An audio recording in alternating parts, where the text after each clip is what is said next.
सर्दी खोकला नक्की होतो कसा? आपण सहज म्हणतो इन्फेक्शन झालं, ॲलर्जी झाली, पण धूर आणि धूळ तर सगळीकडेच असते.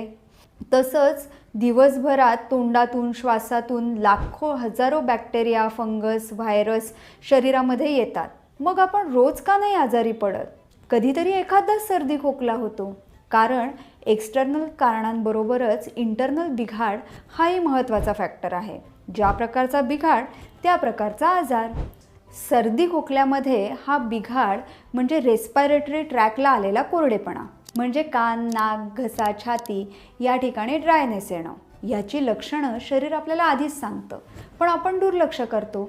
ह्याच तर आहेत वॉर्निंग बेल्स. म्हणजे नाकात कोरडेपणा, खवखव, थोडासा खोकला, थकवा येणं अशी लक्षणं दिसली की दिवसभर गरम पाणी, नाकात तूप घालणं, स्टीम, प्रॉपर रेस्ट घेणं असे उपाय केले तर सर्दी खोकला होतच नाही.